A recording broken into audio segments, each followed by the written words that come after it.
हाय, hello, नमस्कार. तर part 2 आहे. पार्ट 1 तुम्ही बघितला नसेल तर चॅनलवर जाऊन बघा नक्कीच.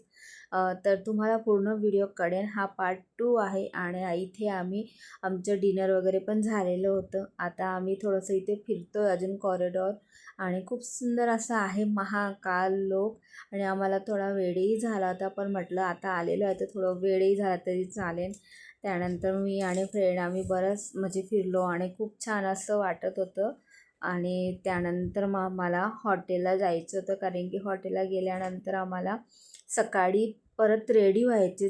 4 वाजता भस्म आरती असते, तर आम्हाला परत 1 वाजता आम्हाला म्हणजे खूप मोठी अशी लाईन असते.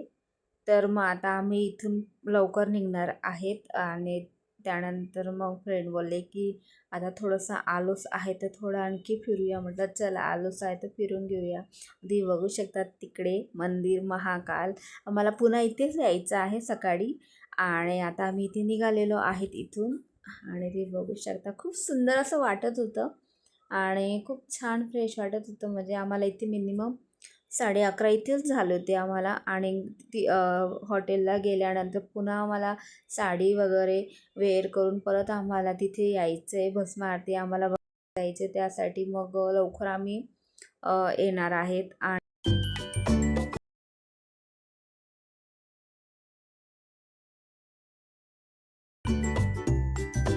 आणि आम्ही इथे हॉटेलमध्ये पोचलेलो आहेत आणि जिथे आम्ही हॉटेल बुक केलेलं आहे आणि तिथेच खाली ना मलाई दूध असतं, ते गरमागरम मस्त म्हणजे देत होते. देत म्हणजे ॲक्च्युली पैसे द्यायचे होते, तसं फ्रीमध्ये नव्हतं. तर आम्ही इथे मस्त दूध वगैरे घेतलं, मसाला दूध होतं. आणि त्यानंतर छान वाटलं. इतकी थंडी होती, तर थंडीमध्ये गरमागरम दूध प्यायची मजा वेगळी होती. आणि तुम्ही बघू शकतात खूप सुंदर असं ते अंकल दूध तयार करून देत होते. आणि आम्ही दूध वगैरे घेतलं. रात्रीची वेळ होती, तर ते बोलले की दूध पिलं आहे तुम्ही, आता तुम्हाला इथून निघायचं आहे 2 वाजता, तर तुम्ही पाणी पिऊनच जा. म्हणजे काय असेल लॉजिक, मला यातलं पण काही मला माहिती नाही. आम्ही दूध रात्रीचं पिलं आहे, पण ठीक आहे. आणि त्यानंतर मग आम्ही फ्रेंड्स वगैरे इथे दूध पिलं, हॉटेलला गेलो, रेडी वगैरे झालो. त्यानंतर आम्ही पुन्हा निघालो.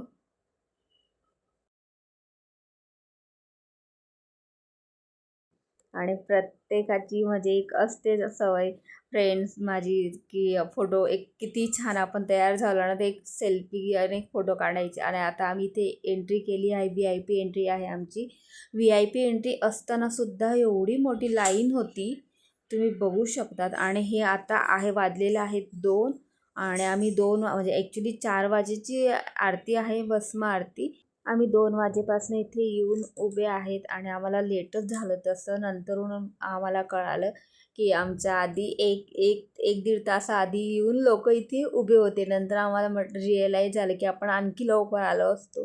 तसं आम्ही 2-2.5 तास तो म्हणजे आम्हाला तिथे लाईनच होती तशी. आम्हाला त्यानंतर त्यांना म्हणजे आधार कार्ड वगैरे ओळख द्यावी लागते. त्यांनी आधार कार्ड वगैरे चेक केलं की हेच आहेत का, असं म्हणजे ते पूर्ण करतात.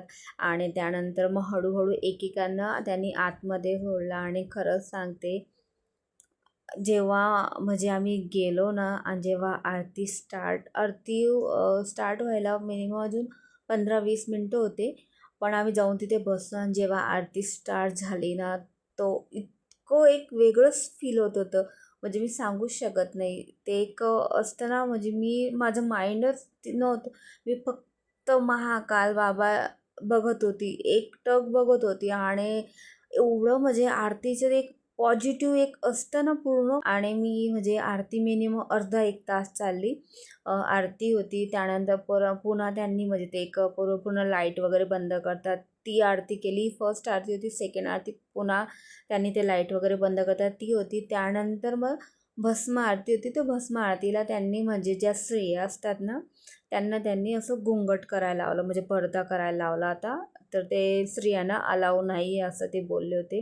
तर मग आम्ही चांगलं झालं मी साडी वेअर केली, तर मी पूर्ण पदर घेऊन घेतला होता. आणि खूप छान असं झालं. आणि भस्म आरतीचं मी काही इथे शूट केलं नाही, कारण की स्त्रियांना अलावच नव्हतं बघण्याचं, तर शूट करण्याचा प्रश्नच येत नाही. तर मी फक्त जे आरती जे मेन आहे तेच केलं, भस्म आरतीचं शूटच नाही केलं आहे मी. आणि खूप सुंदर असं वाटत होतं खरं. सांगूच शकत नाही, शब्दातच नाही सांगू शकत. तर मी एक तर जेव्हा ही आरती होत होती ना, तर तेव्हा आहे ना पूर्ण बॉडीमध्ये एक वेगळंच व्हायब्रेशन होत होतं. आणि खरंच म्हणजे मी खूप नशीबवान आहे की मला 2025मध्ये महाकाल बाबाची आरती बघायला मिळाली आणि मी अगदी समोरासमोर बघत होती आरती. आणि तुम्ही बघू शकता, तुम्हाला पण बघून वाटत असेल की म्हणजे महाकालची आरती तुम्ही पण दर्शन घेऊन घ्या माझ्या व्हिडिओच्या माध्यमातून.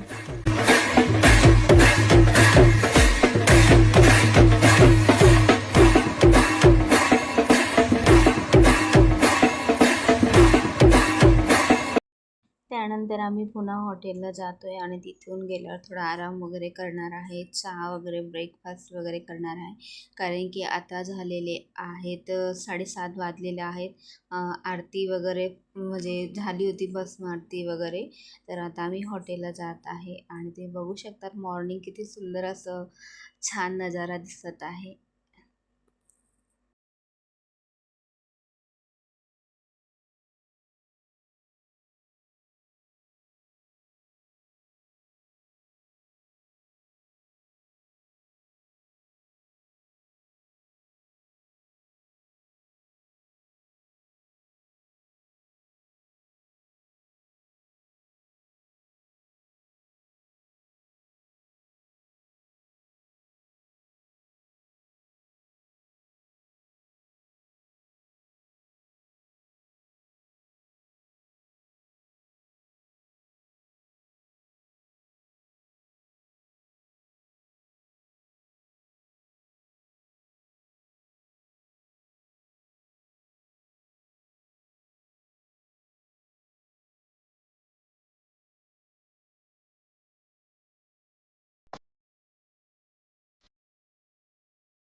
त्याच दिवसाचा व्हिडिओ आहे हा. तर आम्ही रेडी वगैरे होऊन आम्हाला जायचं होतं कालभैरव मंदिर. तिथलं दर्शन आमचं राहिलं होतं आणि मग आम्ही आता जायला निघालेलो आहेत कालभैरव मंदिरात दर्शन घेण्यासाठी. आणि तुम्ही बघू शकतात किती गर्दी होती भयंकर. आम्हाला मिनिमम 2 तास लागले मंदिरात जाण्यासाठी. खूप अशी गर्दी होती, खूप मोठी लाईन होती आणि तुम्ही बघू शकतात. पण फायनली आमचं दर्शन झालं आणि गर्दी असल्यामुळे ते म्हणजे व्यवस्थित दर्शन झालं. आणि पण तरीसुद्धा म्हणजे एक असतं ना की आम्ही दर्शन केले एक मनाला हे. आणि मी आणि माझी फ्रेंड आम्ही हसत होतो की एक फोटो एक सेल्फी काढूया. तर आम्ही सोबतच होतो तिघंही फ्रेंड. त्या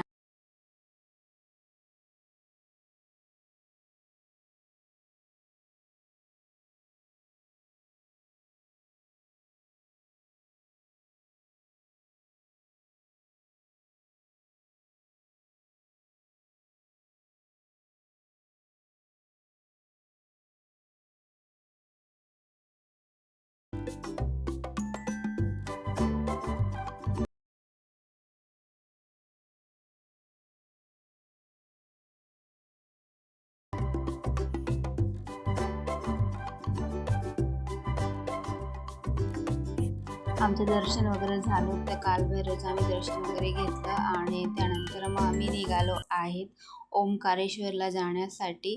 आणि इथे आम्ही आमची जी कॅब होती ती बुक केलेली आहे. आणि त्यानंतर खूप लेट झालं होतं म्हणजे आम्हाला दर्शन घेत आम्हाला 12:30-1 झाला होता. आणि ओंकारेश्वराला बरोबर आम्ही 2 वाजता म्हणजे निघालो होतो उज्जैनपासून. तर आम्ही बरोबर तिथे 6:30ला पोचलो होतो. आणि ट्रॅफिक वगैरे पण खूप होती तर आम्हाला लेट झालं. त्यानंतर मग म्हटलं आता एवढं फिरणं झालंच आहे तर मध्ये आम्ही थोडं हॉटेलमध्ये गाडी थांबवली, तिथे थोडंसं जेवण वगैरे केलं. आणि त्यानंतर मग समोरच हॉटेलसमोरच पान शॉप होता, तिथे मग पान वगैरे आम्ही खाल्लं. आणि मग गेलो आम्ही ओंकारेश्वरा. पण नशीब आमचं चांगलं की ओंकारेश्वराला आम्हाला दर्शन चांगलं मिळालं. आणि म्हणजे लेट झालं होतं पण दर्शन म्हणजे जी रात्रीची आरती असते ना तेवढं आम्हाला मिळाली आणि दर्शन झालं आमचं ओंकारेश्वराला. तर रात्री खूप वेळ झालं होतं.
रात्रीचं म्हणजे आम्हाला लेट झालं होतं. आम्ही बोटिंग वगैरे पण करणार होतो, पण आमचं म्हणजे ते राहूनच गेलं आमच्याकडनं. पण ठीक आहे, आमच्याकडनं दर्शन झालं, तीच मोठी गोष्ट. तर आता इथे आतमध्ये जात आहे. खूप अशी गर्दी होती आणि सीजन वाईज होतं, म्हणजे आम्ही सीजन असताना डिसेंबरमध्ये त्यावेळेस सुट्ट्यांमध्येच आम्ही गेलेलो, त्यामुळे गर्दी होती. आणि इथे गुफामध्ये असं आतमध्ये जायचं आहे आणि तुम्ही बघू शकतात खूप असं जाणं पण भयंकर, म्हणजे एक रिस्कीच आहे. आतमध्ये जाणं भीती वाटत होती मला पण. पण हळूहळू म्हणजे प्रत्येकाला दर्शन घेता येत होतं, म्हणजे असं त्यांनी करून ठेवलं होतं. आणि इथे ना मोबाईल अलाउ नव्हता, तरी पण मी थोडंसं शूट घेतलेलं आहे. जसा मी मोबाईल असं वरती केला तर त्यांनी लगेच मोबाईल खाली करून घेतला. ते बोले मोबाईल अलाउ नाही. आणि त्यानंतर आमचं दर्शनही झालं व्यवस्थित आणि आम्ही बाहेर निघालो. तर इथे जे दिलेले आहेत 12 ज्योतिर्लिंग आहेत, तर त्यामध्ये इथे मस्त असं फोटो लावलेले आहेत त्यांनी. खूप सुंदर असं माहिती देत होते ते कसं काय. तर ती माहिती पण आम्ही घेतली थोडी आणि त्यानंतर आम्ही निघालो. आणि इथे जी आतमध्ये जी आरती केली ना, तीच आरती बाहेर सर्वांना देत होते. आणि आता आम्ही निघत आहे. आम्हाला ऑलरेडी खूप लेट झालं, आम्हाला पुन्हा उज्जैनला जायचं आहे. तर ओंकारेश्वराचं आमचं दर्शनही खूप छान झालं. इथे आम्ही प्रसाद वगैरे घेतला. तर इथे पेढे वगैरे होते, तर पेढे वगैरे घेतलं, प्रसाद वगैरे आम्ही घेतला. आणि आता इथून निघाले आहे. ते बघू त्या शिवलिंग किती सुंदर असे आहेत. छोटे छोटे शिवलिंग, छोटे मोठे सर्व शिवलिंग होते. तर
पोचलेलो आहे. नेक्स्ट डेचा व्हिडिओ आहे.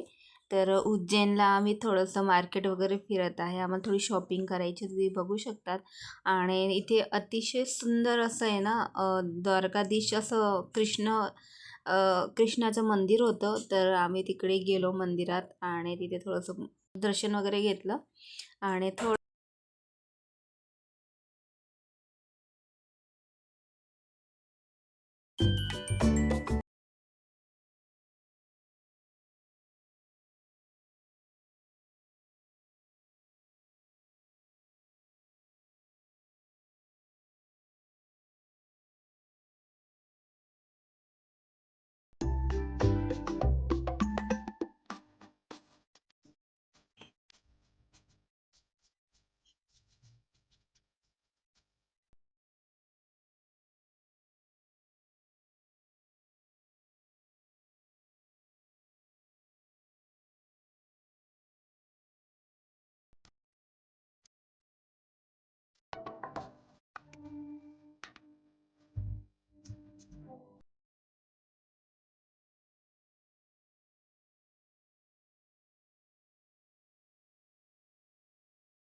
मी ते बांगड्या घेतलेल्या आहेत आणि थोडंसं म्हटलं चला आता आलेलोच आहेत उज्जैनला, थोडं उज्जैनचं मार्केट फिरूया. तर आम्ही ते थोडंसं उज्जैनमध्ये फिरलो आणि उज्जैनमध्ये नॉर्मली आपलं म्हणजे काय असं घेण्यासारखं म्हणजे नव्हतं, जसं की आपलं असतं मुंबईला तसंच होतं, काही फारसा फरक नव्हता. प्राईसमध्ये पण काय एवढं फरक नव्हता, सेम प्राईस वगैरे होती. म्हणजे जेवढी आपली जशी आपण मुंबईला जी प्राईस असते ते प्राईस, काही असं महाग पण नव्हतं जास्त आणि स्वस्तही नव्हतं. आणि खूप छान असे म्हणजे कपडे वगैरे सर्व होतं इथे. तर आम्ही थोडं इथे फिरलो उज्जैनच्या मार्केटमध्ये. त्यानंतर माझे फ्रेंड्सने वगैरे पण त्यांनी पण बऱ्याचशा वस्तू घेतल्या. तर आता आलेलं आहे तर उज्जैनला काही गोष्टी आपल्याला घेऊन जावं. एवढ्या 2-3 दिवसाची ट्रिप आहे तर मुलं आहेत घरी आणि असलं की म्हणजे एवढा लांब येतो तर काहीतरी मुलांना वगैरे घेऊन जाणार आहे. तर इथे बँगल्स मी बघितले, बांगड्या, हिरव्या बांगड्या. मला कधींची इच्छा होती हातात म्हणजे बांगड्या घालण्याची. म्हटलं आता हिरव्या बांगड्या आणि ड्रेसही माझा थोडा हिरव्या कलरचा होता. तर म्हटलं आता हिरव्या कलरच्या बांगड्या घालून घेते आणि हिरवा चुडा आहे. तर ते बघू शकता, मला खूप आवडतो हिरवा चुडा आणि माझ्या हातात म्हणजे मला इतकी भीती पण वाटत होती कारण की काचेचे असतात ते थोडंसं मला भीतीच वाटते. पण ते अंकल होते ते व्यवस्थित म्हणजे व्यवस्थित हातात अशी त्यांना सवय असते, ते हळूवार व्यवस्थित हातात टाकत होते आणि खूप सुंदर असं वाटत हिरवा चुडा ते बघू शकतात.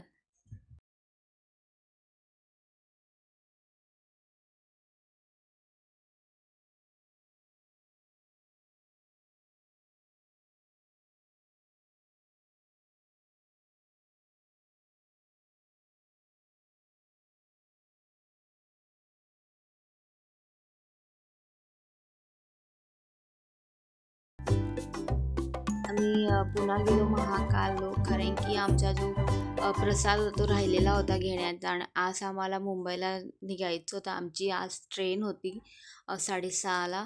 तर म्हटलं आता इकडे आलेलोच आहे तर प्रसाद राहिला, प्रसाद घेऊनच घेतो. आणि इथे ना मला आहे ना चंदनचा लेप लावायचा होता. मी 2-3 रील्समध्ये पण बघितलं होतं आणि माझी खूप इच्छा होती. म्हटलं आता प्रसाद घ्यायला आलेलोच आहेत आणि तिथे ते बायका पण उभ्या होत्या. म्हटलं मला ये लगा के दो मुझे बहुत, आणि रील्स वगैरे आम्ही काढले आणि फोटोशूट वगैरे केले आम्ही. त्यानंतर इथे ना महाकाल देवाच्या म्हणजे भोजन असतं, प्रसाद असतो. तर ते आम्ही म्हटलं आता आलेलो आहे तर ते पण आपण जेवण करूनच घेऊया.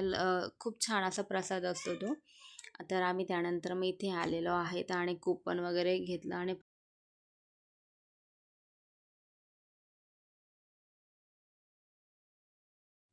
हे जेवण फ्रीमध्ये असतं आणि म्हणजे खूप लोकांचे जेवण बनवतात, मशीनमध्ये तयार होतं म्हणे हे. तर आता इथे आम्ही जेवण करत आहेत आणि खूप छान असा प्रसाद आहे. तर चपाती, राईस, भाजी वगैरेच होतं. त्यानंतर आम्ही इकडे थोडंसं महाकाल लोकमध्ये 2-3 फोटोशूट केले आणि खूप सुंदर असं आमच्या उज्जैनची ट्रिप झालेली आहे. तुम्हाला व्हिडिओ आवडला तर लाईक करा. पुन्हा भेटू. बाय.